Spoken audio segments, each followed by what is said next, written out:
Richard Corbally, this podcast is all about you. Well, yeah. Thank you for coming on. Thanks very much, yeah. I'm not looking forward to hearing the sound of my own voice, to be honest. You'll be okay. Yeah, You'll be alright. I will be fine. You're a good sounding man. In the past week, I have recorded conversations with 4 people. Right, geez, that's a lot. And the first 3, I was very lucky. I asked them if they were willing to come on, and they were excited, and they said, yeah, absolutely. You're my first ever guest to actually ask me, could you come on? Which was brilliant. Okay. And I love that. And I wanted to ask, what inspired you to ask me, or what about the idea of what I'm doing made you want to come on? I suppose I like talking to you anyway. I always find our chats interesting. So, and I don't know, I wouldn't, if something's happening in life, I kind of want to do it. So, yeah, when I was like, oh yeah, if people are doing it, I was like, yeah, I'd kind of like to do that. You know, I'm less of, would it be alright, would it be nervous? And I'm kind of more like, yes, might give that kind of go myself. I suppose, yeah, just chatting about mental health, I suppose, and all that's what we need to do more of. So I suppose it's good to do that as well, but yeah. Brilliant, yeah, class. Well, to give context to those who don't know either of us, myself and Dickie, or Richard, I call him Dickie, are very good friends. We've been friends since secondary school, and I know Dickie is a very open person, very forthcoming, and very, very honest. Too honest at times. It gets me in trouble sometimes, but we get over that. Too honest. Maybe. Why do you say too honest? Too honest? I don't know.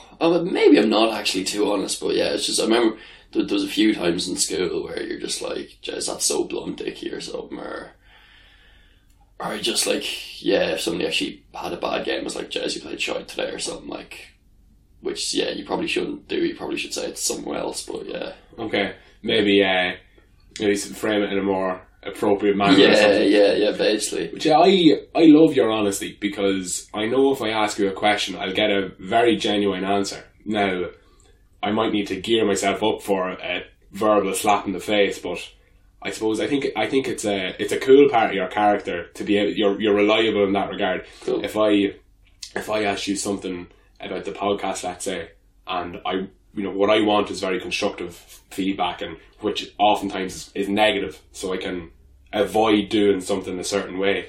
If I ask you, I would be half expecting, oh, Pat, this is shite, that's shite, this is shite. If it was that way, if you genuinely believe that, and in that way you're reliable, I think that's a special thing, and I think it's a virtuous aspect of your character.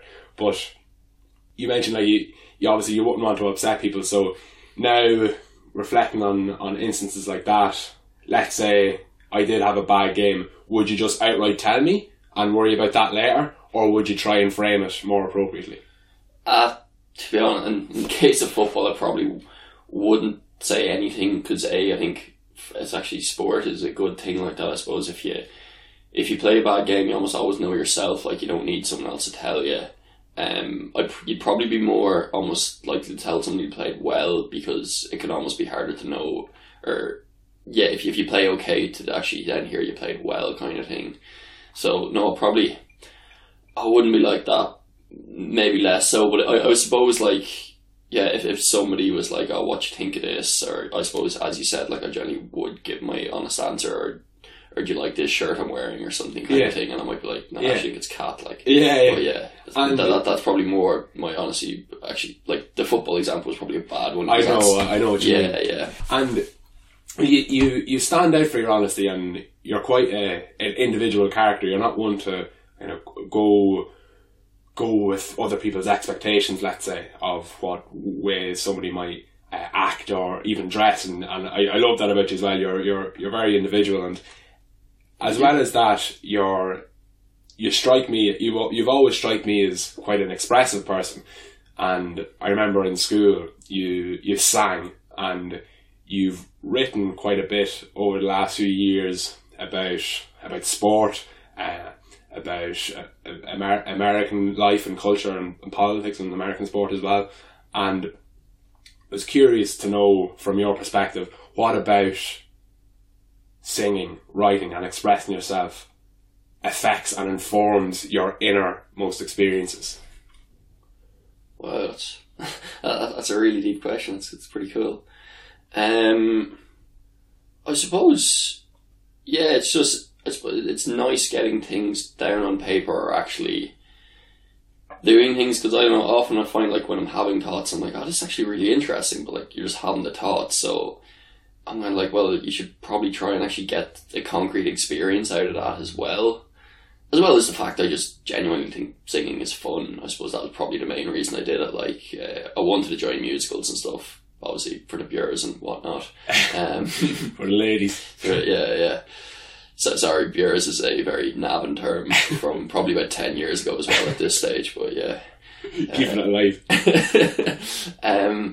But yeah, just singing and then writing about, I suppose, American sports. And I suppose I watch so much American sport and listen to so much about it, I kind of feel like. And then when I read a crap article, I'm like, that is absolute dirt. And I'm like, I could write better than that. But it's no good saying, I feel, I could do better than that, and then actually not trying doing it yourself, like, kind of thing. Or even, I'd almost be like that even if, like, I heard a bad song, I'm like, why wouldn't you just do it that way? But I suppose it's actually good to test yourself, because then you're maybe less critical of others who fuck up, like, a bit as well. Or even, like, I like to try and actually play sport as well, because I suppose, yeah, sometimes when you're just watching all the time, you're like, oh, why did he miss that shot? And then once you play it, like, you realise how much fuck ups you do yourself, like, so it probably gives you a more better understanding of what someone else is doing. Actually, when you actually try to do something that's hard, you have, I suppose, more appreciation for what it is. Yeah, that's really interesting. So it seems that the fact that you're kind of quite a man of action, it kind of informs your compassionate nature, so that when,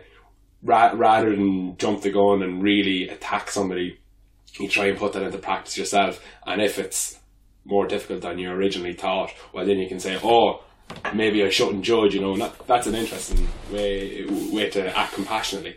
Yeah, I wouldn't say it's maybe I shouldn't judge, because I definitely do judge, and I feel we all do actually judge each other, but it's even when you're judging, it's to have the understanding that even if you are judging and you think it's good or bad, it's at least understanding it's difficult from what they're doing. Yeah. It's having, yeah, as you said, maybe compassion. I didn't even think of it like that, but yeah, it probably is. Yeah, absolutely. It definitely seems that way from my perspective. So you do judge. Yeah. Do you judge yourself? Yeah. How do you judge yourself? I suppose I judge myself like a lot of people. Like, I often think back, like, what have you actually accomplished? Like, where did you see yourself going? Did I do what I did to the best of my ability, or was I kind of lazy about it? Or what do I want to do? Like, I suppose, like, just a lot of things. I don't know. I'm kind of like, in the last year or so, I've been kind of like, right, I want to get fiscally kind of independent here. I want to be able to, like, move out of the parents' house. I want to be able to stand on my own 2 feet. Like, I suppose I judge myself a lot on that sort of thing. And, like, when I wasn't able to do that for a short time, like, that was kind of annoying me and stuff.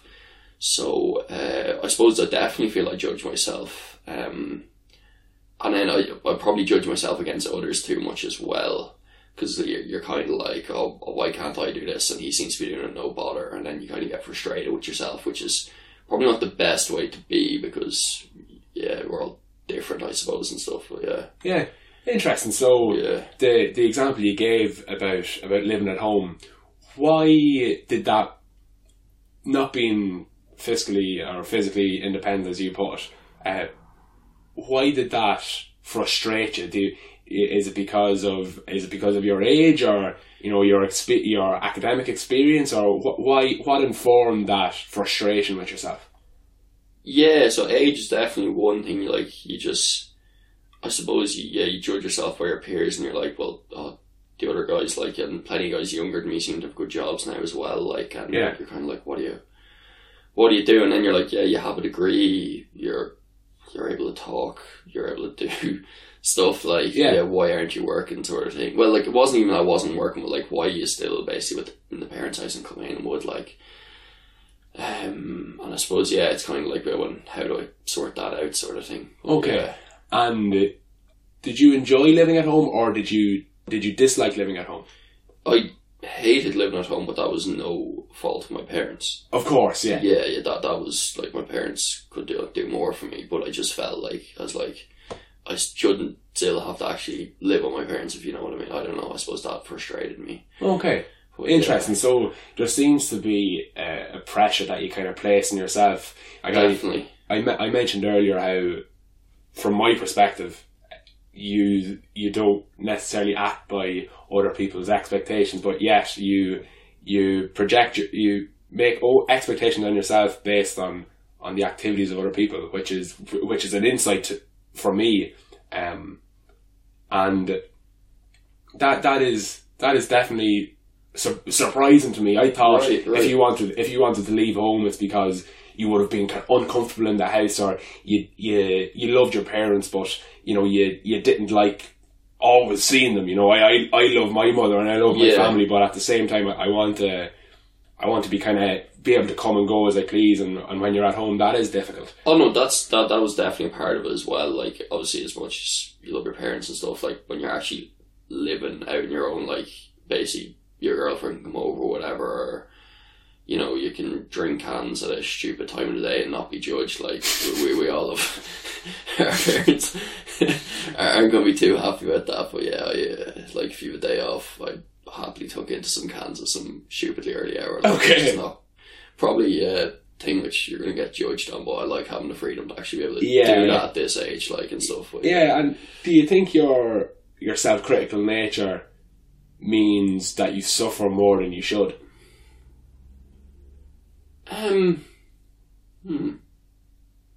Possibly, yeah. Suffer more than I should. Do I even view it as suffering? So, another way to frame it, obviously you get it, that self-critical nature you have is quite motivational to go out and do stuff as you are a man of action. But do you think, when I describe suffering, I don't mean maybe suffering in a classical sense, but like a bit of inner turmoil and a bit of emotional stress? To me, that's a form of suffering. So do you think that you may suffer more than you deserve, or more than you should, due to that self-critical nature, or do you think it's an important part of your character? Yeah, I think it's actually both. Yeah, I suppose I do probably get myself almost a bit too down about it sometimes, or maybe stuff like that. But yeah, I do feel also if you're not kind of moving forward, you're going back, sort of thing. Yeah, I do like you want to set yourself goals, you want to keep doing stuff, and I suppose like it's without suffering, without something, like you often don't get stuff done. So I suppose I can see like a positive part to it as well. But no, I do see.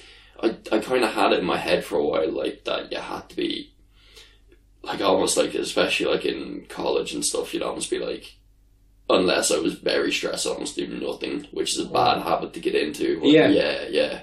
I remember I was like, unless I was kind of completely intense and completely stressed, I could almost do nothing. Okay.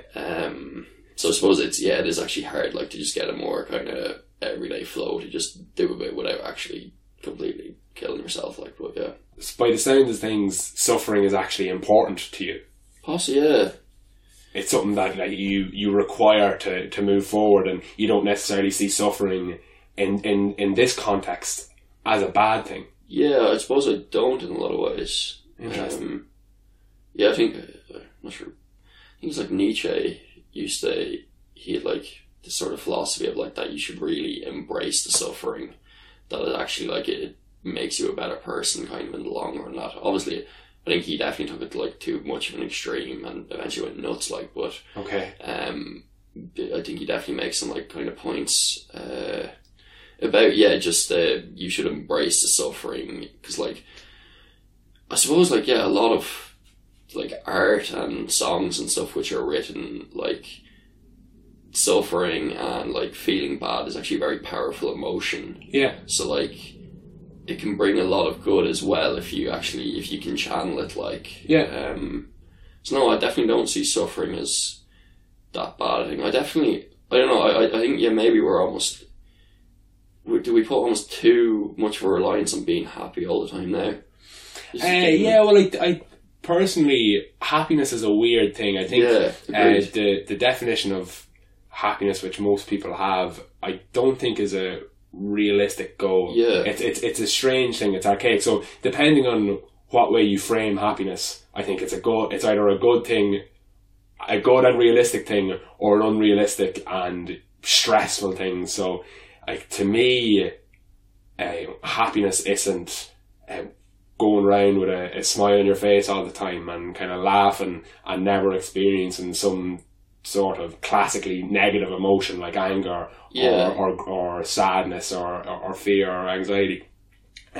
To me, happiness is a good baseline of kind of contentment where you experience negative emotions, but they don't drag you down necessarily, and that when you are in a joyful situation, you really relish that experience. Yeah, to me that would be a healthy reflection of happiness. But I think there is an almost childish idea in some people's minds of happiness where it's walking around with a smile on your face all the time, and I think that's what forces people to put on that front, because they think happiness is a necessity, and I don't understand that. But I think it's bullshit. Yeah. No, actually, I very similar views about that as well. Not sure if you've ever seen the film Inside Out. Yeah, it's fantastic. Yeah, no, I think it does a really good job of like showing actually the importance of anger and sadness and stuff to actually build a deeper character, and that. Yeah, I'm gonna maybe talk about antidepressants. I'm not sure. Maybe some of our listeners do take them, and I don't want to make any disparaging comments if you do. But I kind of see them as in quite a negative fashion. That like maybe my understanding of the situation is not good enough, but I suppose it's almost like to the point of like if you're feeling down and that this is a terrible thing, there's no way you should be feeling like that, when that's kind of bullshit. When feeling down is a complete necessary part of life, it's something you're going to go through, and it's not something you should feel bad about. Although that's obviously easier said than done, because like nobody wants to feel bad. Like it's just something you feel. Well, there are a lot of things in terms of how people interpret things like depression or sadness or anxiety that is unhelpful and unscientific. I take antidepressants. Oh, I didn't know that. Yeah, okay, that's what I kind of like. I didn't want to be disparaging about it. No, not at all. And I know you're not saying that from a judgmental frame of mind. Like, armed with that information, you're not now thinking, Pat takes antidepressant. Jesus, Pat's a dumbass. Interesting. It's now because of my interest and because of my interest, I understand maybe a little bit higher than an average level. I'm sure a lot higher than that. You have a degree in neuroscience, Pat. For any listeners, is a bit disparaging on himself and doesn't give himself credit in this situation. But anyway, I've studied the brain, and I know a bit about antidepressants. It would have formed an important part of my thesis, let's say. Okay, yeah. So antidepressants shouldn't be something you take to make you happy in that class. In that framework which I described earlier, one where you're always kind of walking around smiling. Antidepressants don't numb your experience. I think people are misinformed or misinterpret the idea of them. I think some people think they kind of, they zonk you out, or they change your interpretation of reality to such a degree that you don't let negative emotions in, or you don't experience them. That's not how antidepressants work. And if that's why you want to take antidepressants, or if that's why you're taking antidepressants, you should probably reconsider that approach. Antidepressants only work in like a third of instances. Well. The antidepressants are pretty shit for what you would want them to be. Like, ideally, if what's called the monoamine hypothesis of depression was correct, and the monoamine hypothesis of different neurobiological disorders, which are called, was correct, well then, when you experience things like depression or generalized anxiety disorder or bipolar disorder, well, it's a quote-unquote chemical imbalance, and with that in mind, you want to recalibrate that chemical chemical imbalance.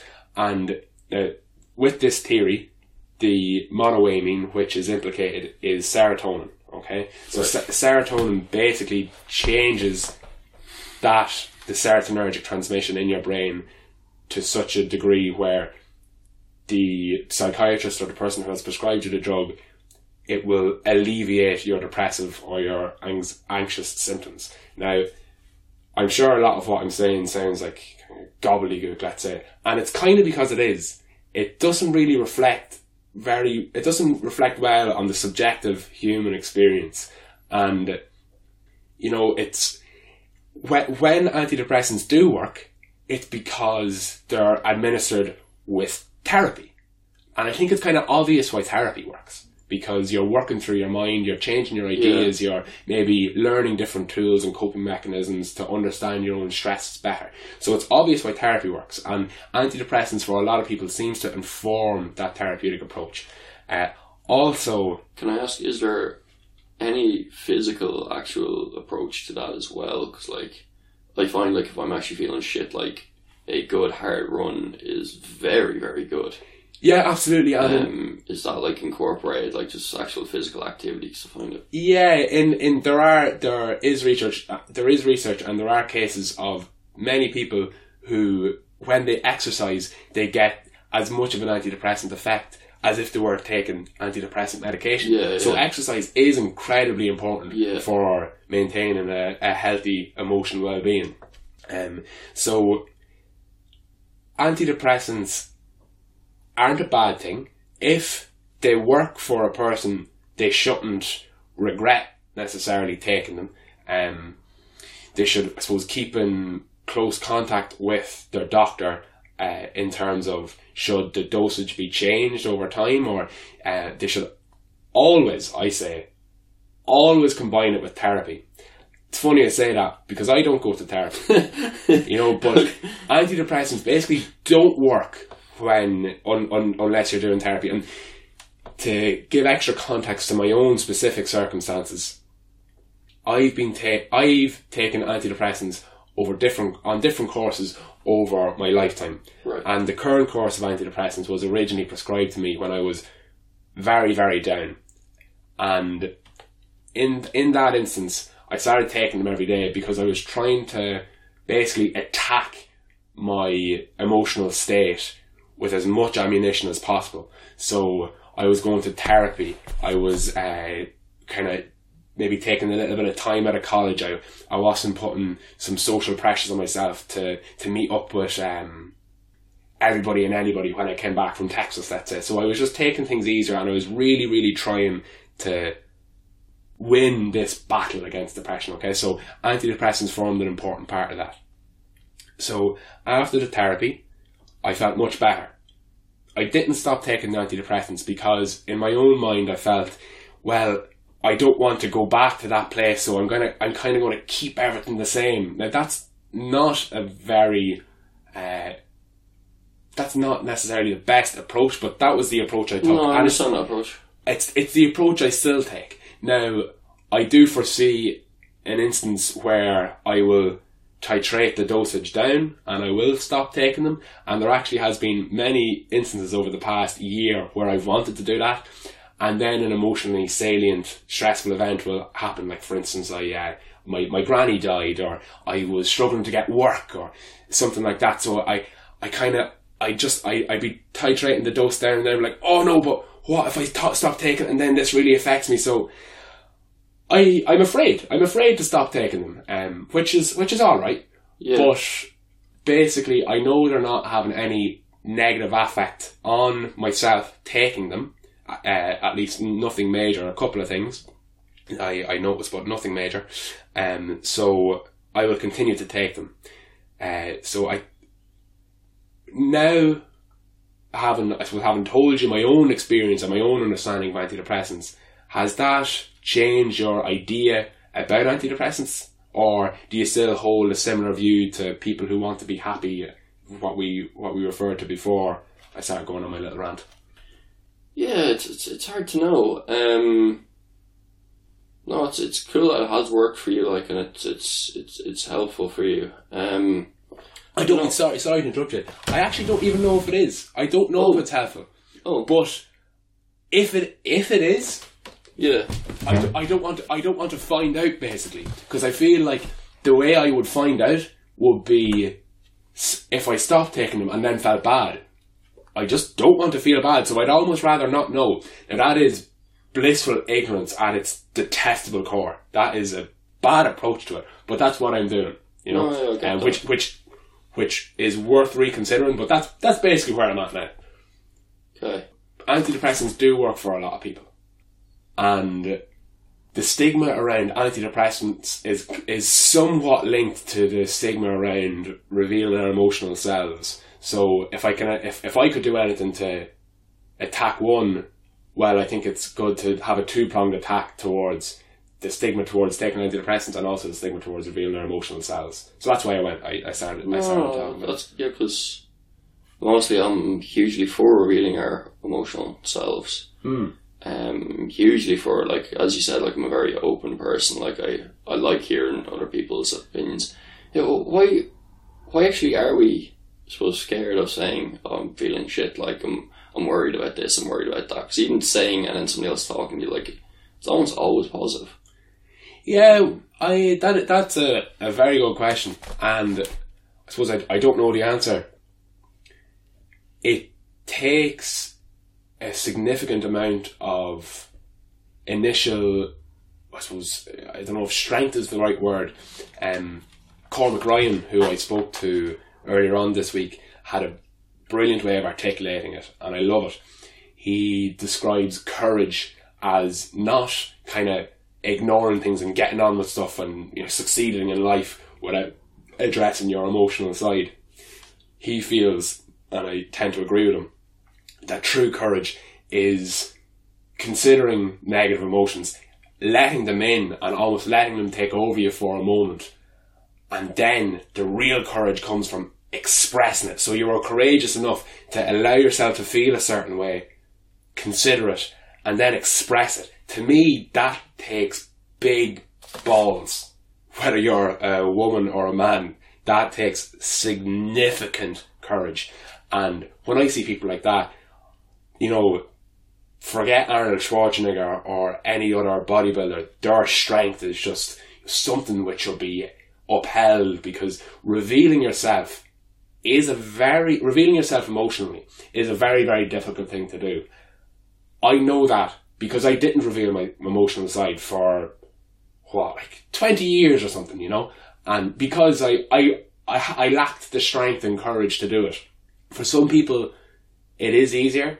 I particularly found it very, very difficult. Right. So I can definitely empathise with those who refrain from revealing their emotional side. But to those who don't, I would say from experience, it's a very healthy and helpful thing to do. But getting back to your original question, I don't know why we haven't evolved to do it more, basically.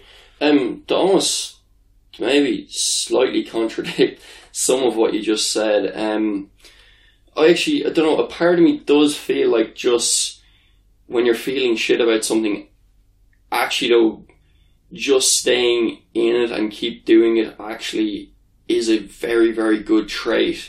I think, like, just persevering something, even if we hate it at some point, is a really good trait and a really needed trait. Like, I actually seen an interview recently of some Olympic gold medalist, and she said, like, when she was a gymnast as a kid, like, every time she'd come home and she'd be like, I hate this, I want to quit it, her mom was like, okay, but you're not quitting today. She goes, you can quit, but just not today.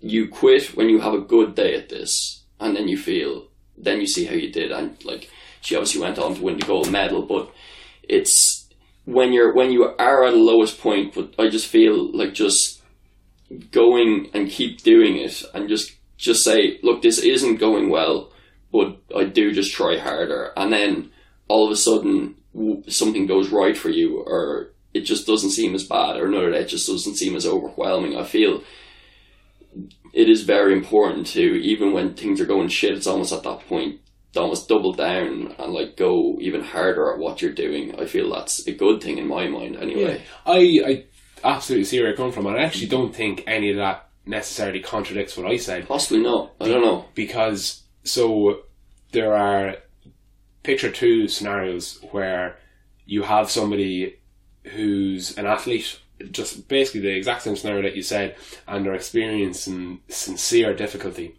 and it gets worse and worse, and they double down, and it gets even harder and harder, and they don't tell their mum.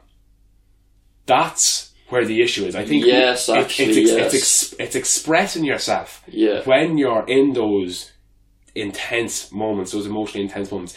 That's the important thing. I'm not saying you should. I see avoid where emotional you're coming intensity. from. So it's what I'm trying to say is that yes, continue doing whatever it is that you're doing, and feel those emotions, and don't don't necessarily avoid what you're doing, but just when you get to that point, outwardly express yourself. That's the real important thing. Yeah.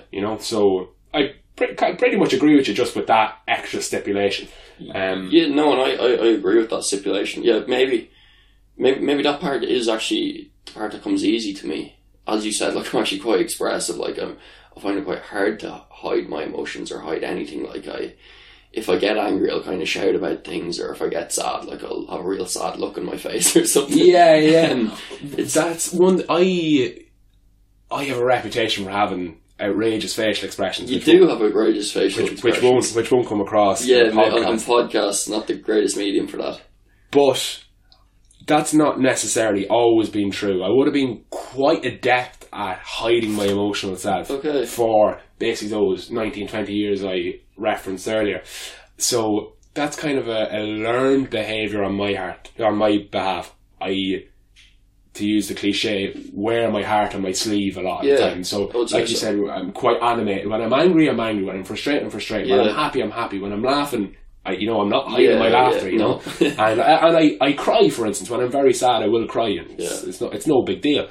Well, actually, it is a big deal with lads and crying. I remember I don't know why, but I remember when I was in school, I would cry from time to time. And I was seen as a bit of a freak for doing that in secondary school. A freak? Really? I would have thought so, yeah. That's funny, isn't it? That's a strange thing. I suppose it's important to factor in an immaturity there as well. And there's an immaturity and an extreme macho-ness within an all-boys school. Yeah. That I don't necessarily hate all of, but there's definitely some bad points to it as well. Absolutely. Well, to get back to what I was saying earlier, for some people it's easier to express themselves, and I actually think that you're rare in how easy you find it to openly express yourself and to outwardly express your emotions.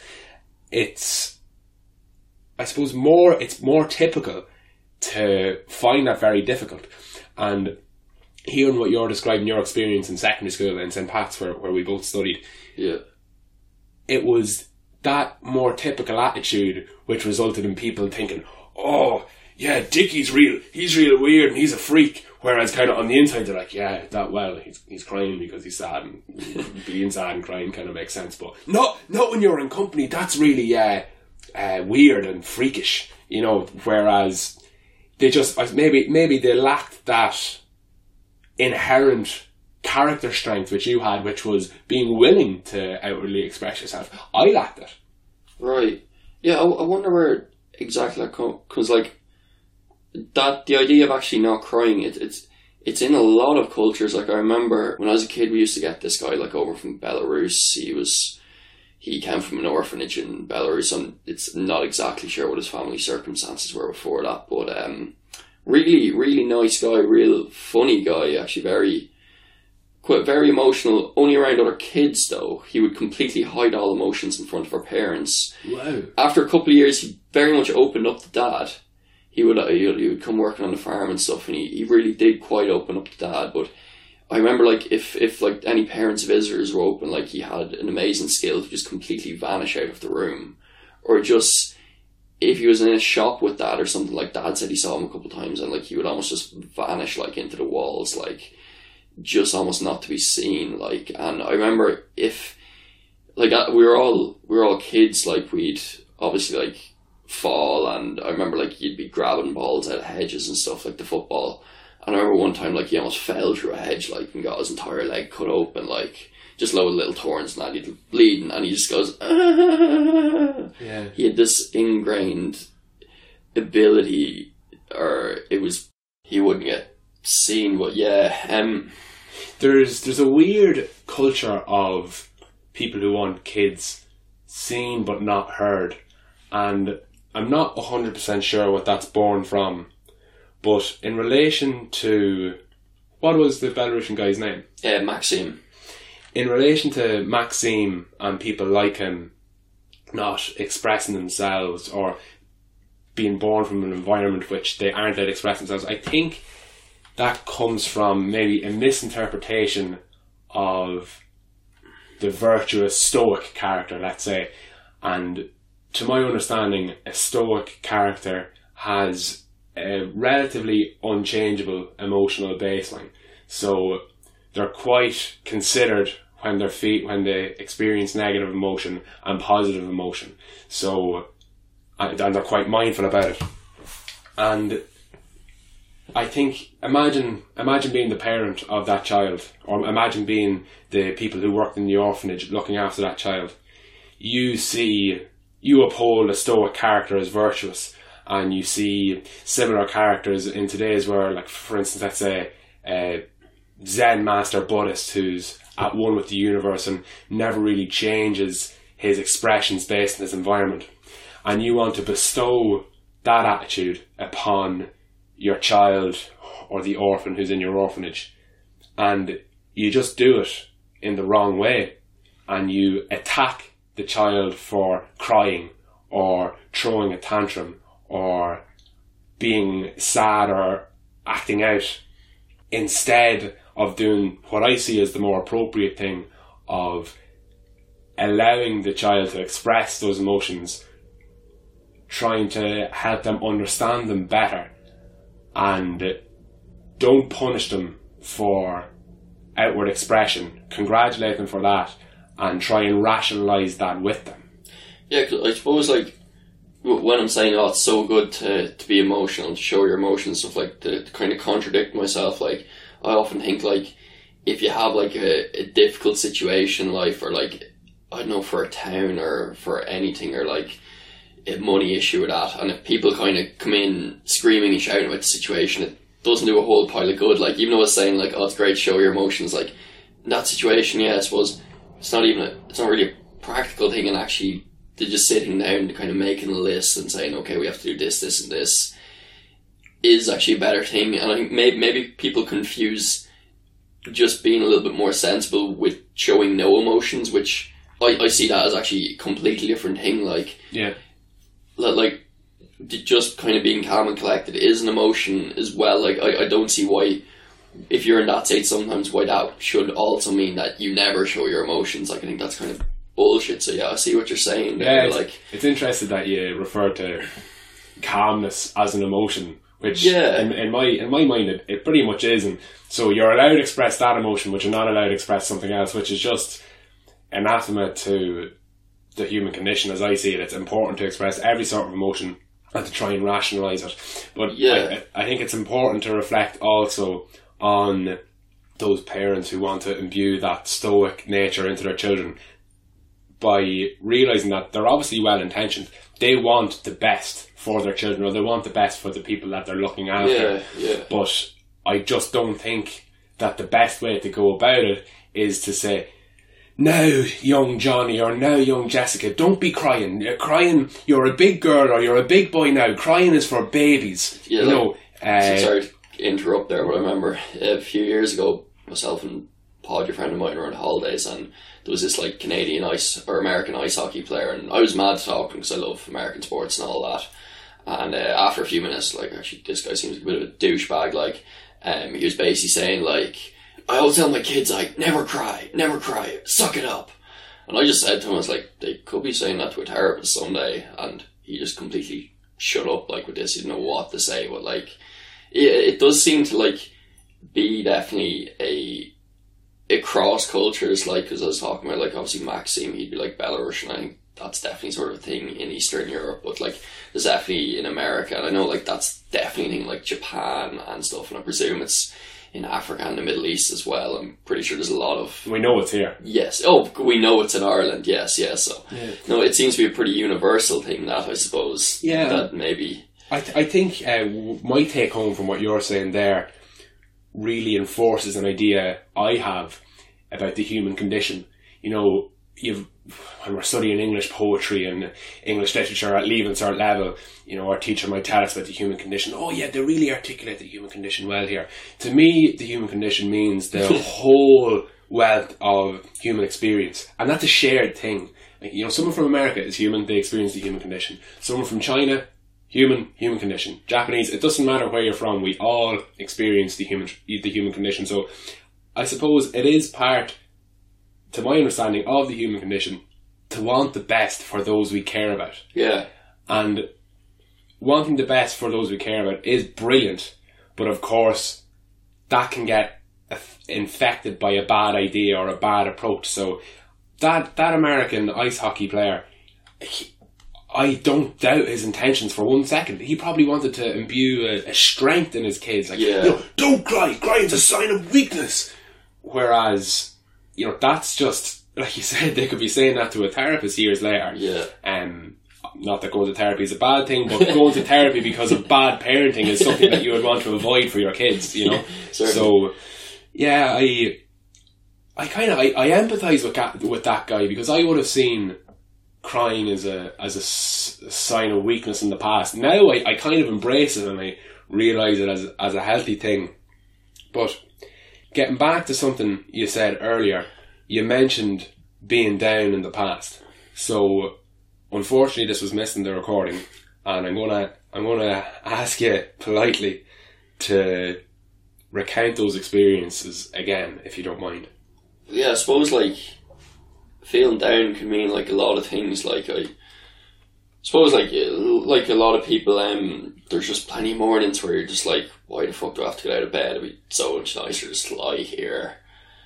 But then, to be honest, like, I always know, like, if I did just lie there and not go to work, whatever, you feel probably twice, 3 times as shit when you do that. So I'm always kind of like, yeah, I'll get on with that. But in fairness, that sort of being down and, like, just having bad days, like, everyone in the entire world goes through that, like, so I don't really even pass much heat about that, because, like, I've some days where I'm laughing and joking, other days where I'm a bit tick about stuff, but it's not really huge to even ponder about. But there has been a few times in my life where I'd say, like, I properly got down and it was different. Like, I remember when I was in 5th year in secondary school,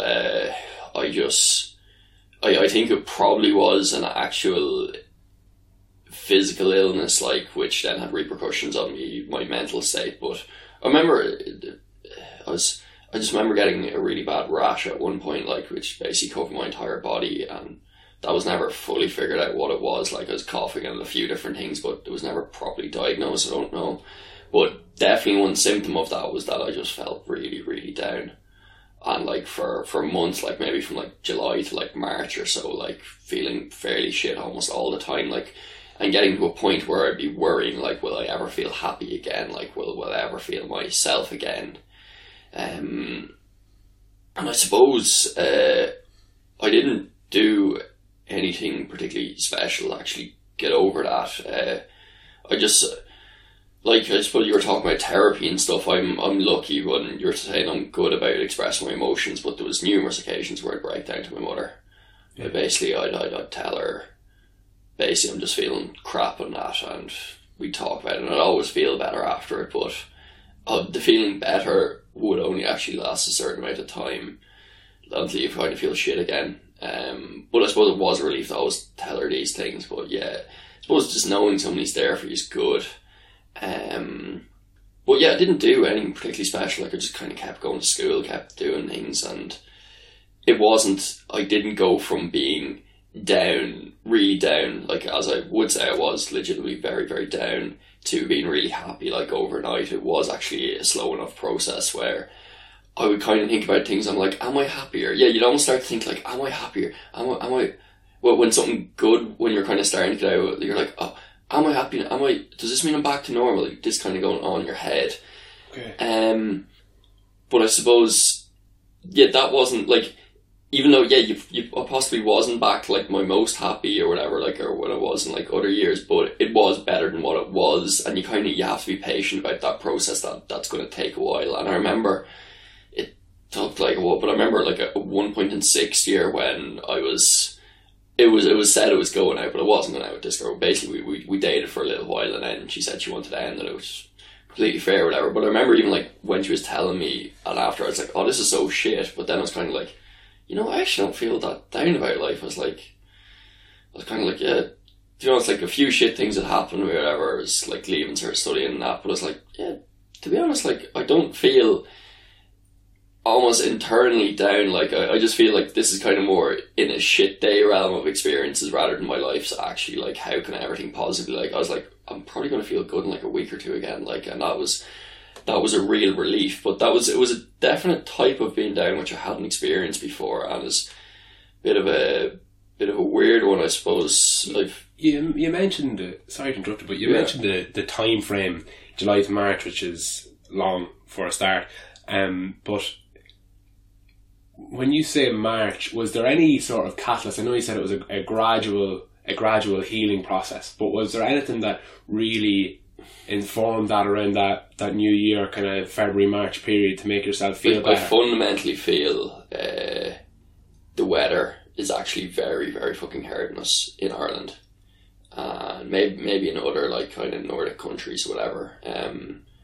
But I feel the winter can be very long, and just the actual lack of sunlight, and then we feel so down. But like your physical well-being is so attached to your emotional well-being, like just getting sunlight or being out a bit later, not being fucking freezing all the time. Like I know you say, oh, that's not really about my mental health, and it's definitely not all about your mental health, but it has an effect. Like when it's just dark all day, like it's bloody hard to think positively, I suppose. Like we all get a bit of seasonal sadness this year. I had kind of seasonal sadness on top of having whatever weird illness I had, on top of a few other things, which all crumbled into a bit of shitness for a while. Yeah. But no, even every year, like I feel like there's some weeks in the winter where you just feel a bit shit, and I genuinely think it's because there's fuck all sunlight out. Yeah. Well, as far as I'm concerned, you can't help but let bad weather and darkness have a negative impact on your mood. It just does. You know, there's no really changing that. You can change your attitudes towards it, and you can maybe learn some coping mechanisms and tools, but it does affect your emotional well-being. And then brightness and sunshine does help it. Like, so there's a reason we want to go to Spain, sunny Spain or whatever, and holidays. Like, it clearly, apart from just warm, feel nice, like there must be like something deeper than that, like that we actually all really want to do that. Yeah. And for maybe of interest to yourself and the listener, in relation to the physical kind of more measurable sickness that you had, which seemed to be the real instance in which you started feeling more depressed, you came out in a rash.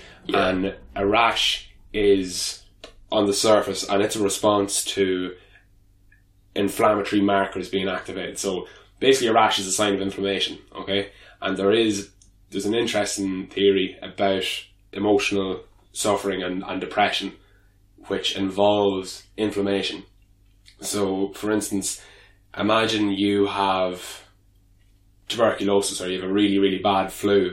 Right. Well, sickness behaviour is you stay in bed, you stay in darkness, you don't interact with other people because you don't want to give them the disease as well.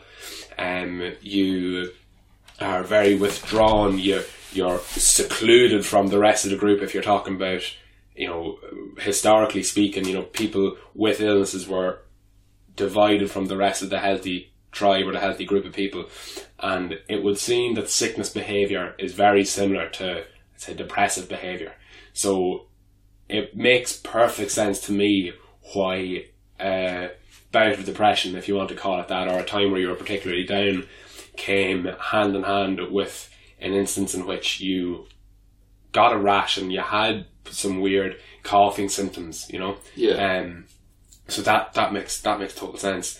But moving on from that particular experience, you mentioned earlier, while my recorder was off, about when you returned to Ireland from America. The reason I sort of brought it up was because it was when I was talking about when I was in fifth year or whatever, that type of down. It was very specific, but yeah, I worried about my happiness, whereas I suppose the only other time, like when I was kind of looking, and I knew I was going through a shit period, but it was a very different sort of shit period. Like it was complete. I would say anxiety was probably what I was suffering. Definitely not depression. Because like I had energy to do things. I was doing things. It was just whenever I would go to do things, I would basically have no confidence to do it. Like I would kind of be in my mind like, oh, you know, if I go for this job interview, even if I get it, like I'll be shit at the job. Like I won't be able to do it. No matter, like you'd be sort of like, and then you'd almost look yourself in the mirror like, what's wrong with you? Like there's nothing wrong with you. Like you're this grown up tall person. Like why can't you just do stuff like the rest of human beings do? Like what is so physically shit about you that you can't seem to get on with life and the rest of the people can? Like, I suppose that was just getting me down for a while, and I was living at home and stuff, and I was like, oh, and yeah, it was kind of just a crisis of confidence. Like even when I was playing football, I was kind of like, I don't want to be playing football. That's where like my idea of like just keep sticking at something's actually a good thing. So I really didn't want to do it, but I was like, I'm worried if I give up at one thing, I'll just give up at everything. Right.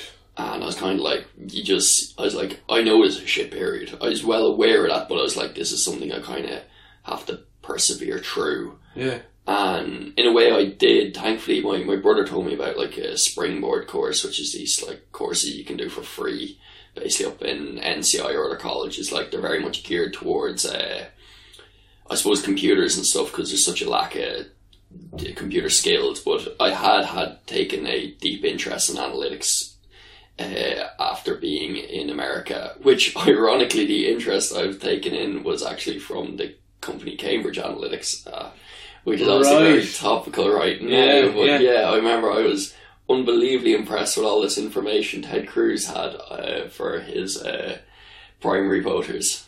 Yeah. But anyway, so that's an interesting side note, but that was actually kind of a current event. Yeah, very topical right now. But yeah, I had a first row view of all the information, which basically was taken from people. But but you know, I suppose, and then when I started that course, it's like, oh, why the fuck can't I do this? Like, and I had no confidence to do it. But I was very lucky, I suppose, that more so just my brother was there, and I suppose my brother was actually a bit of a tough love kind of character. Like he was kind of like, he just kept on sort of telling me you'll do it, like, and it's hard to explain, but I was telling myself, yeah, I'll do it, and I suppose I just kept on handing the assignments and stuff. Once I actually was living up with him, like, I felt a bit better, but I did also feel a bit shit that I still wasn't able to pay for myself or anything. So then, like, I happened to come across a Paddy Power job, like, that I applied for. Didn't think I'd get it, and I actually did get it. Like, the interviewer was pretty sound about it. I obviously did a good enough job at that. And then, like, when I first got that job, I was like, oh, how will I be able to do this? But then I suppose I just did it, and then, like, it actually, the first stuff I was kind of doing wasn't that complicated and that, but it's just like anything, one thing leads to another, and then after a while, like, there was some days, like, I remember, I think it was actually like when I was walking into work, and I was like, you know, I'm actually walking into work here, but I'm not dreading this at all. I'm very confident I can achieve what is needed to be achieved of me today. Yeah. And that was a definite turning point. And obviously then, like, having a job, even though it was paying fairly shit at the start, like, but having just enough to scrape by was, like, definitely a huge milestone, I felt. Like, to actually, to pay for your rent, to pay for your food and stuff, to even, like, I was kind of broken away, so I could barely even, but, like, just to have to pay for a pint and a couple of cans, like, or whatever it was. The essentials. Oh, the cans are, like, about 50% of my happiness, I would say, at times. God. I know that's a complete sarcasm right there. Yeah. I'm happy to hear it. But, no, I suppose, it was all, but, I suppose what I wanted to almost say was that, it was just from my experience, like, even though I look back at the 2 points as, like, really weird points, and I knew it was like, this is a shit period, and I was like, I just kind of have to get through this. Yeah. But it was actually, it's funny that they're so different, like, the types of downness you can get, and I suppose maybe that's maybe just an interesting point. Like that, there's many different ways of feeling shit. Yeah, there are, and much like yourself, I was unaware and unacquainted with anxiety, and my initial emotionally intense experience was with depression, or just with sadness. It doesn't need to be labelled as depression. I was very, very down, much like the expression you used, and it's anxiety and sadness and feeling down are two very distinct things for me. When I was down, I was feeling in a state of despair. I was kind of totally feeling hopeless about the world and just deeply, deeply unhappy. And unhappy in the framework I described earlier of, not that I was walking around with a frown on my face all the time, but that my baseline was just really low. Like, my baseline was feeling shit about myself. And then anything above that was kind of a bonus. So that was how I experienced depression in a very brief nutshell. And in terms of anxiety, just the fear. You know, the absolute fear is definitely the key word there. Yeah, you're just you're constantly worrying about the things that are to come, and it manifested for me in anxiety attacks, which is totally distinct from, let's say, a bout of depression, as some people say. I get what an anxiety attack would be. A relatively short moment, or a relatively short span of time in which I thought I would die, like, you know. Wow. You hyperventilating, breathing very, very fast and very shallow breathing, and kind of almost lose motor control, in the sense that the way it manifests me, I'd be very still and I wouldn't be able to speak for maybe a multiple of hours after. And sometimes I feel them coming on. And I've learned some coping mechanisms now where I do some deep breathing and stuff to try and combat that emotion. But very, very distinct feelings. But getting back to your emotional experience with anxiety, you mentioned how it came when you returned home from America. When you reflect now, was there something that happened in America, or was there something that happened when you came home that made you start feeling anxious? Because you're a very confident person, and to have that confidence taken from you is surprising to me. Yeah,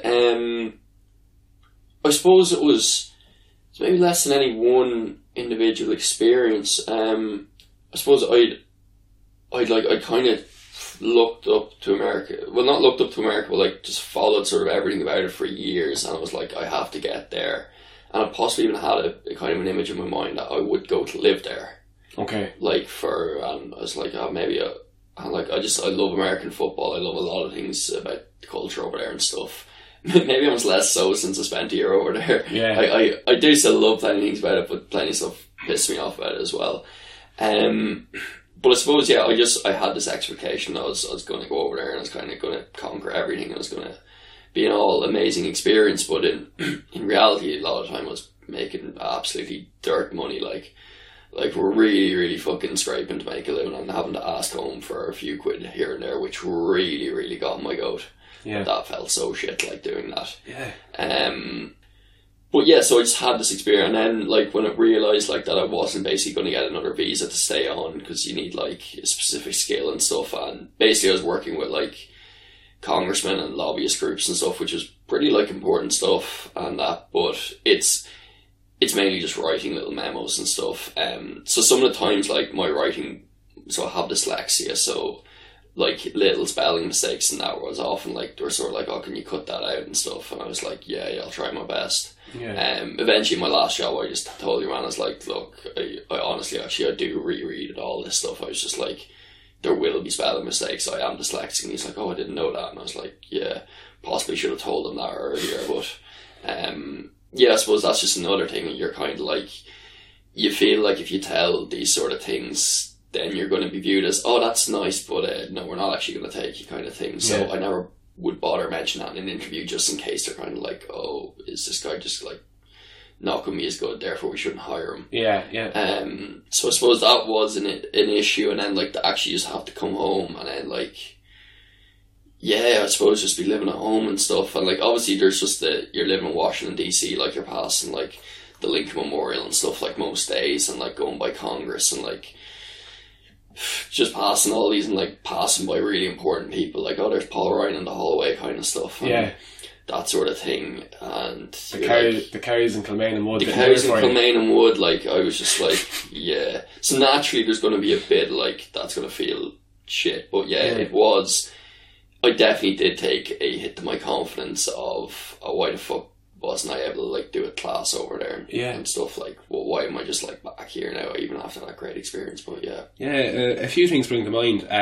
You kind of get a reverse culture shock. I don't know if that's the right phrase for it, but you go to a different culture and you get a culture shock, and then when you return to your home culture you kind of get it again. That happened to me.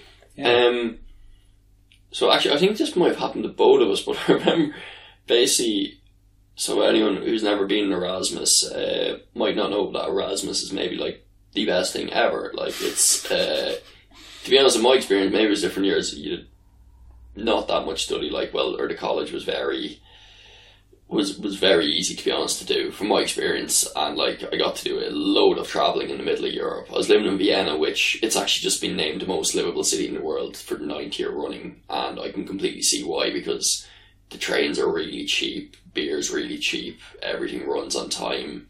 Life just seems really slow or something and just easy over there. So I remember then, like, just everything seemed to happen. Then you come back to Dublin and obviously like there's traffic fucking everywhere, and getting buses is probably worse than torture, or is torture in many sense, because Dublin bus is the worst thing on earth.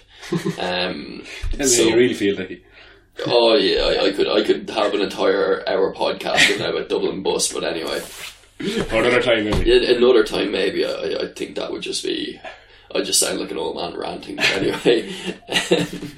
It is the culture shock. Yeah, I suppose it's coming home and you realise, oh fuck, this is life again or something. It almost seems like for me it almost seemed like an extended holiday, like Erasmus. Even though like you did your modules, you did something, but it never felt particularly stressful. Like it was a lot of partying and stuff, and it was fucking class. Mine is basically interchangeable with your experience, except the college was very very very very difficult.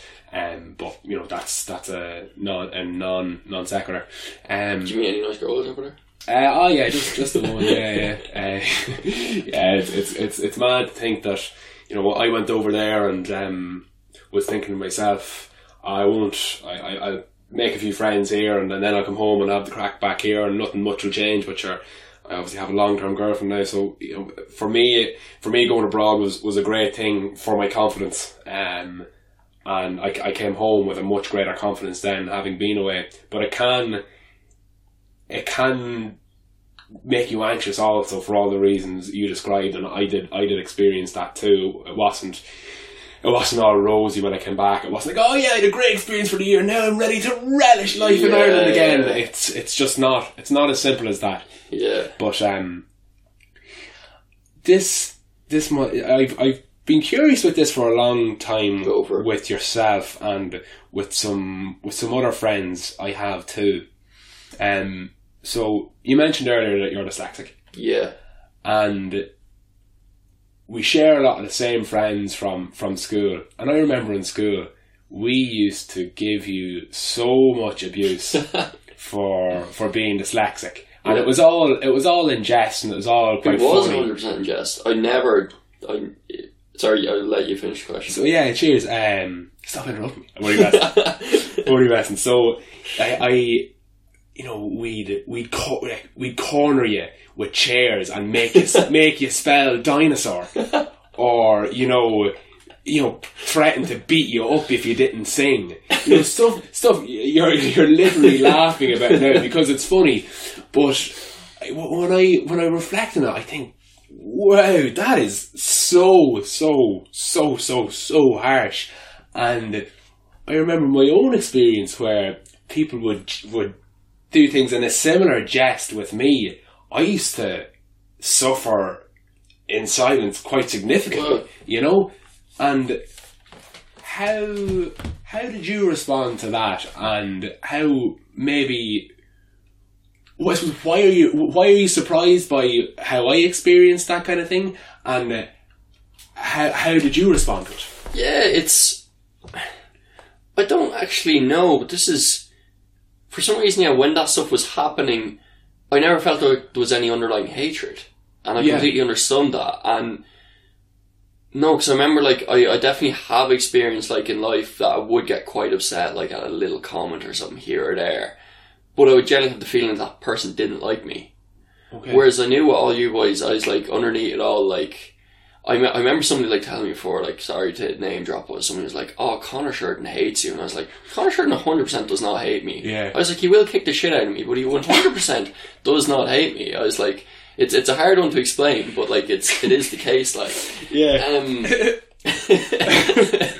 but no, because I understand. I know maybe in your experience because there were, like I would feel like maybe in first, second, third year there were some experience where basically there were people that wouldn't like would be making little comments or stuff, and I didn't like that, but I never particularly let get me too down. But I suppose in that distinction, though, I think our underlying emotions are way clearer than sometimes almost what we say or do to each other. It's actually a hard one to describe, but yeah, like communication's like 30% verbal or even less. Like I don't know. It's funny like how we can actually say so much to each other just with a glance of an eye or just some little things. But yeah, and just the fact I don't know, when someone does dislike you or doesn't dislike you. Yeah, I suppose. When you were doing that, I legitimately found it funny. Yeah. And there were some other times, like I remember one day you used me as basically bait to like, you were pretending to bring me in, but it was Conor Fahy's birthday, and I think we brought him in and then kicked the shit out of Fahy, which was great. But yeah. So really, compassionate and understanding. Meaningful interpersonal experience. Yeah, meaningful interpersonal. But also for anyone who does not go to an all boys school, it is exactly like the In-Betweeners. The In-Betweeners is not exaggerated, it's actually maybe tame for what happens in boys' schools, and that is exactly the type of stuff which happens in all boys' schools. Yeah, maybe where I differed from you was that maybe I was more insecure, so I maybe didn't have that confidence that people that were my friends genuinely didn't mind the things that they were slagging or something, or I was just very, very insecure and particularly sensitive. So for instance, if somebody I don't know, one thing that used to, for whatever reason, really grind my gears was people calling me fathead. Right. So there was something about me that I felt that they were almost like, maybe it was a judgment thing, and because it was something that I couldn't change, it used to frustrate the hell out of me. Now, in retrospect, it's silly that I had the reaction that I had, but it didn't make the emotional intensity of it any less serious at the time, in that like I would get so angry, so angry. And now I understand that, there was never any poor intention on the part of the other people, but I suppose I picked it up the wrong way. And when you mention if other people did it that weren't your friends, that would be so much worse. Now that was true for me. That was absolutely true. So let's say Dickie calls me fathead and I go, oh Dickie, leave me alone, or whatever. Pat you a fathead. Now I can smile. If somebody else did that, I want to fight them. Yeah. I'd want to attack them. Yeah. And it's I don't know. I suppose it's a different time, and you have a different mentality towards things. But yeah, Pat's secondary school is a crazy place, and it is. It has such a bearing on the rest of your life. Like, I feel, no matter almost what you do, you'll always kind of think back to school days. I don't think that'll ever be different. Like, even I'd say when you're in your 60s or that, and you'll be doing something, you'll be kind of like, I wonder almost how does this relate. Maybe not everyone's like that, and I'm not saying I completely dwell or I romanticise the past or anything, but it's definitely something you think about. Yeah, I think one thing I love about certain people is that they always kind of remember where they come from. So, and remember where they've been. So for me, I celebrate the fact that, you know, I grew up in Corbally and, you know, I went to Lismullen School and I went to Pat's and, you know, I own those experiences and I reflect on the things that informed my character and help develop the person I am today.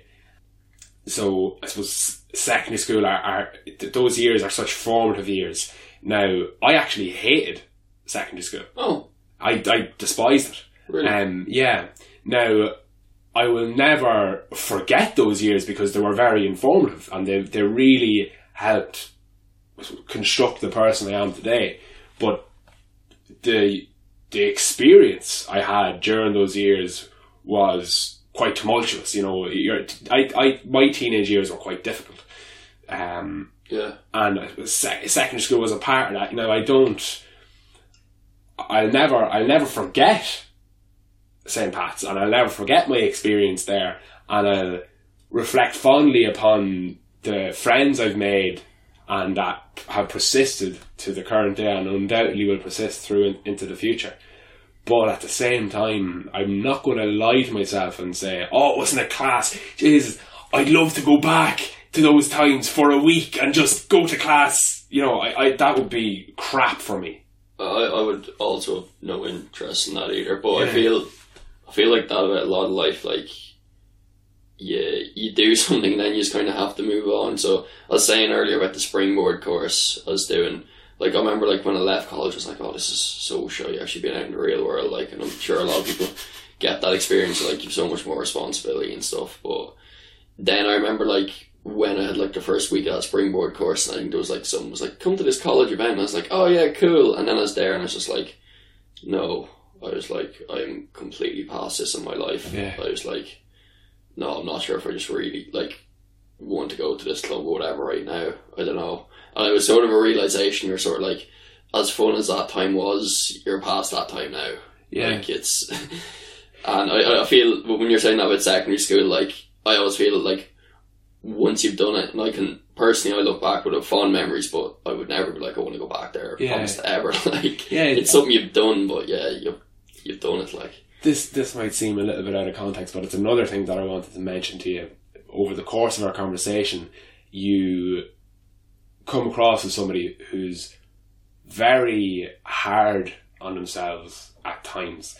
So, for instance, when you were living at home, you felt almost an onus upon you to get out into that real world and get working and stuff. And, you know, when you were sharing an apartment with your brother in Dublin, it frustrated you that you weren't able to pay for your own accommodation, and when you were in America, you hated coming back or messaging home to look for money when you were broke. And I understand that completely, but I also think it's important to remember the people in our lives that support us. They do it not out of the good of their own heart. They do it because they want to. Yeah. So, if, for instance, put yourself in the shoes of your brother or your parents. You would want to help your child or your sibling flourish and thrive in their lives, and you know you're not like some sort of charity case. You know, you actually enrich their experiences by reaching out to them. You know, you're giving them an opportunity to help someone that they care and love very, very deeply. So now, I'm not saying you should relish the fact that I'm not saying that someone should relish the fact that they're super dependent on somebody, but what I do think it's actually important to expose that vulnerability and, you know, own it and not punish yourself for being in financial distress when there's people who are there to help you and wanting to help you.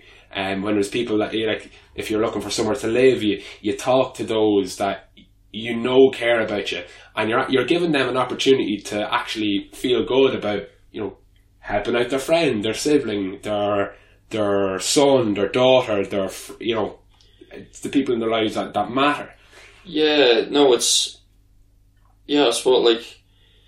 I don't want to, like, almost say, like, or judge anyone else who has to do that, because we all have to do that. And I actually, like, I know myself, like, even if, like, a mate or something needs a lend of money, like, I could almost never be happier to almost give them that lend of money. Like, it actually... You're like, yeah, fucking of course, like, pay me back whenever. Like, I really actually don't care about the money, like, as long as you're alright, sort of thing. Yeah. So I understand that, like, when you're actually doing it, it doesn't feel bad, but yeah, I suppose it is like a prideful thing or something. I don't know. Yeah, maybe it is. Pride is a horrible thing. Pride is a horrible thing. Horrible thing. In from my perspective. No, it is, and to take it to a bigger level, like, to take it quite dark, but like, so obviously suicide is an awful thing, but I've noticed, like, just from doing some research, like, places and, like, with people, it's strong. It's like, so Japan has a very high suicide rate. The travelling community in Ireland has a very high suicide rate. And I think Native American Indians have a very high suicide rate. One common, although they're completely, could be almost different cultures in so many respects, one huge common theme throughout those cultures, and people can completely contradict me if they'd like on this, but I would think is that those cultures have a high importance on pride and a kind of a way of doing things amongst their groups, which is, they're all brilliant groups and fantastic, but yes, it clearly, I think the fact they do put so much emphasis on pride does lead to enormous stress for many people within those communities. And countries, That's a seriously astute observation, and thinking on it now, it seems to ring true. I'd never thought of it. Pride is definitely a bad thing in my own life, and I try and, reduce the size of my ego as much as I can, and that's why I almost purposefully do embarrassing things to take away any sense of pride which I might develop by trying to act cool or something. Yeah, because, like, I'm prideful in that way, but, like, I also, I hope I'm a fairly lighthearted. Maybe actually I am actually unbelievably serious, but, like, no, I would have no qualms about dressing up in a silly thing and, like, or just doing a stupid prank with the lads for the crack, like, even if, I look stupid out of it, so...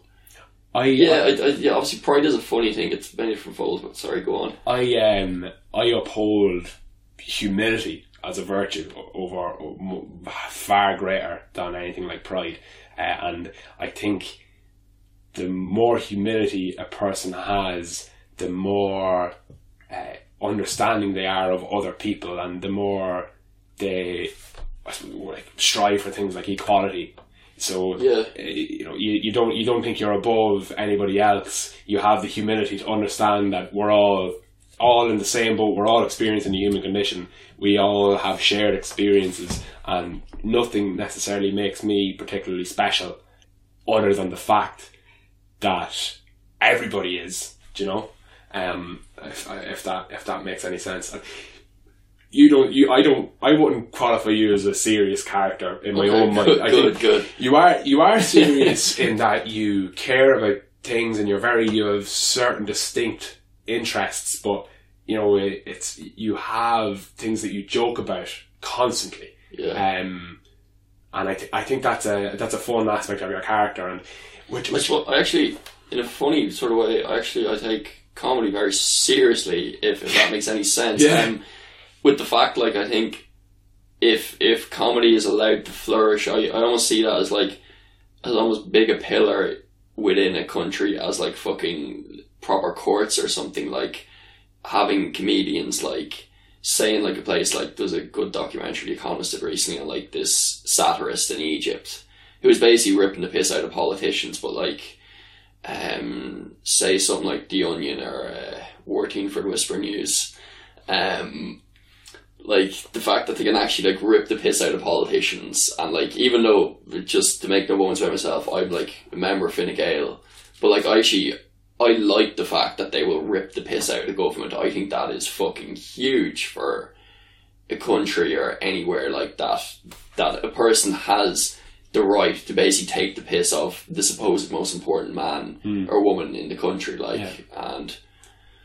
Sorry, so I suppose that might be going off topic. No, it's actually a question I wanted to ask you. It was about your sense of humour and your importance in comedy in terms of your emotional well-being. So I think I'm delighted you mentioned it. So you framed it particularly in terms of politics, how important satire is, and I couldn't agree more. And I think solemnity and seriousness breeds taboo. Like it's a precursor to stigma, and that's not a good thing ever. So getting back to your emotional well-being, your sense of humour and your comedic tendencies, how do they inform your emotional experiences on a day-to-day basis? Like, for instance, you, instead of referring to the famous Irish satire page as Waterford Whispers, you described it as Warteen. Elaborate on that, and also how important humour is on a day-to-day basis for you. Yeah, so basically, on a trip to Galway, or as we call it that weekend, Galween, years ago, basically, if you said Warteen as water... Sorry, if you said water instead of Warteen, you were made to do 10 push-ups. I don't really understand why, but it was just made up, and... It's persistent. It's completely persistent, like in our house. It's 100% a rule, and like I would go weeks and months without saying water. I'll happily do those 10 or 12 push-ups or whatever I have to do when I get home to the house, and lads pick up on this. And yeah, that seems like the stupidest thing ever, but I don't know, I find it fucking hilarious, so yeah. So the reason I asked that specific question, like how important is humour in your day-to-day life and in helping you maintain a decent baseline? Yeah, I actually, that's actually one thing I don't think about hugely, like how important is this to me, but I don't know, I do find it, I suppose I just like some things I find funny, and I find something like that, like a ridiculous rule, and then like trying to form logic around it, like fucking the funniest thing ever for some reason, even how strange people who are listening to this might think it is. I suppose it's kind of very much a college thing. Like I remember you'd go in the first day, and then we'll go back to the apartment, and like there'd be load lads in the house because Black Monday or whatever, and then you just start making up rules like only person not sitting down and wearing red shoes or whatever has to drink, and just keep it. And then if anyone doesn't say, you're like, oh well, if we don't have rules, like we're just anarchy. Like anarchy's terrible. And like I love that kind of. I suppose comedy is using rationale, it's putting it to a really stupid face, or just having one part within a rational equation completely fucking stupid. And I suppose I do find it. I don't know. I've never really thought of the importance, but I do like to laugh. Like I suppose like everyone else. Of course, maybe it's a bit of a silly question, but I was just curious. No. Interesting. I don't know. It's probably value friendship or something, or sort of thing. But it's always been an important part of our shared group of friends. Relationships. We always employ humour and we joke about things, and I do think it's a very good thing. And one thing I want to do about emotional well-being and the conversation around it, I don't know how successfully I am doing this or how I will be able to maybe innovate with the help of others to do it, is to kind of be able to laugh about everything, because it makes it that much more accessible. Like I think when we constantly use phrases, like solemn phrases that come from a diagnostic manual, like mental health and depression and anxiety and stuff, you're removing that human element of it, and it's not necessarily a very relatable phrase. When people talk a lot about the experience, you can relate to that experience of depression, but depression is a clinical term, and mental health is a clinical term taken from the DSM as far as I know, and the Diagnostic and Statistic Manual of Psychological Disorders, I think it is. So I try and place more focus on emotional well-being, and which I feel is a more relatable thing which we can talk about, and something that doesn't have that solemn and serious connotation. that's just an aside. I prepared some questions before our conversation, and I want to review some of them to make sure I'm not going to miss out on anything, so bear with me just a moment. Go for it. So, are you familiar with the idea of an inner monologue? Basically just the voice in your head. The voice in your head, yeah. So, do you have an inner monologue? Oh, yeah. All the time? All the time. Okay, yeah, so you're like pretty much everyone. Yeah, I would think that's fairly common. Fairly standard, yeah. What is your relationship like with your inner monologue?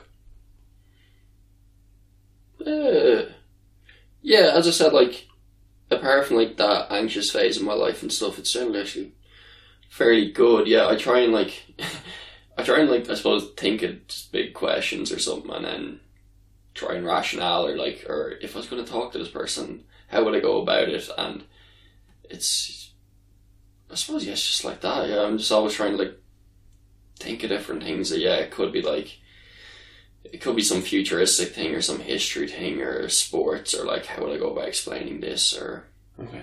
I don't know, maybe I'm probably explaining this bad, I don't know. No, well, it's actually the reason I ask you the question is because it's something that we're all experts at, as far as I'm concerned, talking to ourselves in our mind. Yeah. And it's never really something we talk about in the open. So what I'm curious is to find out about you and others, what their relationship is like with their inner mind. You know, do they have conversations with themselves?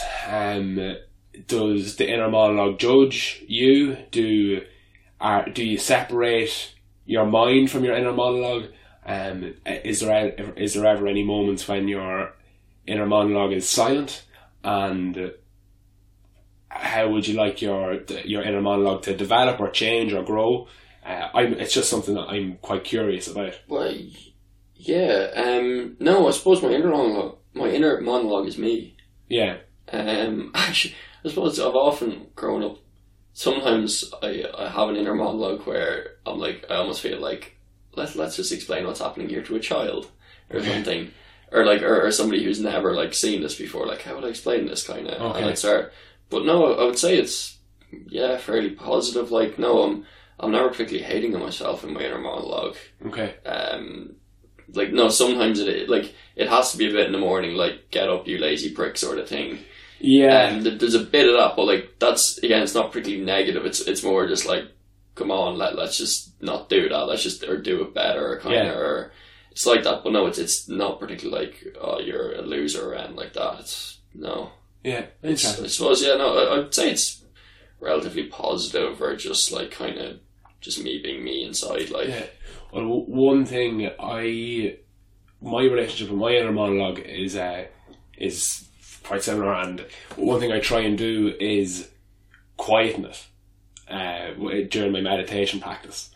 So I don't meditate much, and it's actually something I wouldn't mind starting to do a bit, but go on. Yeah, so I'll just give you a brief insight into my meditation practice. So my inner monologue is racing all the time, and meditating for me is a certain amount of time which is dedicated to quietening that inner monologue into a mindful space where I'm focusing all my attention on one object.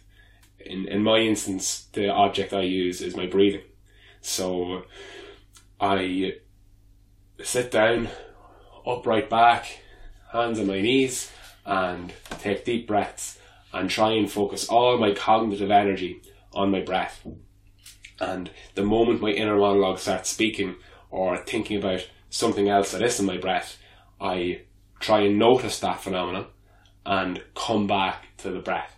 And for me, I try and train my inner monologue, for want of a better phrase, to be less powerful and to not detract from my emotional experiences. So with that in mind, I'm very curious about my own, and that's why I asked you about yours. Yeah, actually, now one thing I have thought about a bit before is that, do you ever, I don't know, sometimes you feel like you're almost staring at your life from a distance. Okay. like, almost no matter what you do, I've quite an active imagination and stuff, but I feel actually don't live in the moment enough. Okay. And that, when you're actually doing something, you're basically thinking about something else, and you're always thinking about something else, and then you find you're actually not living your life. Yeah. That, I'd say that happens to probably plenty of people, but definitely happens to me sometimes. Absolutely. And something you should, I suppose, from what I'm kind of getting, the practicality of that is that, there's so much noise going on in your head. It's actually get out of that and just live. But am I wrong? I don't know. No, there is no wrong answer. It's a totally personal and subjective thing. That's very interesting. And one last question. Cool. What have been the most useful emotional lessons you have learned over the last 25 years? I can rephrase that to be, what emotional lessons would you try and impart to a child which is now in your care, an imaginary hypothetical child? I suppose if things go bad, don't give up on it. Like, you can always do better. You can always come at it again. There is always another thing to do. That, I don't know, perseverance, and that, I suppose life is hard. There's no two ways of breaking that down. The more I think about it, life is fucking hard. Like, so don't beat yourself too much up about stuff. When you do stuff, try your best, and you will often, I suppose, like when you're a kid, you're like, oh, I'm going to be Ronaldo, whatever, but then you realise when you actually start to play sport that, like, it's going to be all these lads bigger and better than you, and that's kind of the way all life goes. You're like, oh, I'm good at this thing, but then you'll find out there's like 10,000 people better than you. But that's just a part of life we kind of have to expect, and almost learn to live with. It's that, life is hard, but if you keep actually working hard at stuff, the little things do add up to you having a good life in many ways. I suppose life lessons, actually, to bring up a film, I love the film Yes Man. Big proponent of maybe even the philosophy behind it, of just getting people who are kind of a bit in the dumps and stuff to just start saying yes to everything. I've noticed about my father years ago, and I've always tried to import it into my own life, but if somebody asks me something, unless I have a really good reason not to do it, I'll do it, sort of thing. And I've also noticed that if you've one thing to do in a day, you often don't get it done, but if you've 20, you'll often get like 18 of them done. And then if you get 18 things on the day, you're not doing too bad, sort of thing. So I like to keep myself busy. I like to say yes things. I like to have a busy schedule and do loads of things. For me, I feel it's a good thing, and I feel, just being active. I'm rambling all over the place here, I know, but you're not. Yeah, I think those are all good things. There's a good song, Wear Sunscreen. It's not really a song, but it's like some graduation speech. Okay. And I suppose I am probably very hard on myself, like as you alluded to a couple of times in this podcast, but life is hard, but if you keep doing stuff, you can end up with a pretty fun and interesting life, I suppose. Yeah. And I feel that's kind of whenever I do look back in my life, like, oh yeah, it's like actually I've done plenty of shit, like, so, and like I do actually look back in that, and I suppose I don't really regret anything I've done in life. Yeah. That's good. And those anxious periods and depression period, like, I suppose you're saying that, like, I'm happy I went through those in many respects, because actually going through those experiences aren't a bad thing. It's almost like you don't enjoy watching a horror film, or maybe like an unpleasant film sometimes to watch, and then if it's a good film and you learn something from it, you're like, I'm really happy I did that.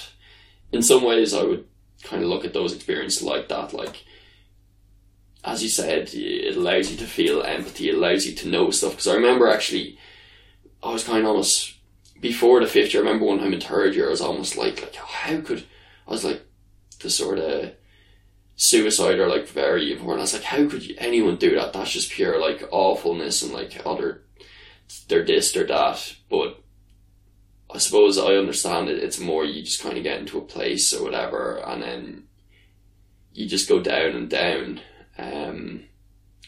Or I suppose I've kind of understanding for it, which is, and maybe from that you understand how to help a bit more of that. But yeah, I suppose it's always important to like look where you've come, where you're going to, what you want to do, what you want to achieve, like whatever, and just keep doing stuff. As you said, I'm a man of action. I want to keep it like that.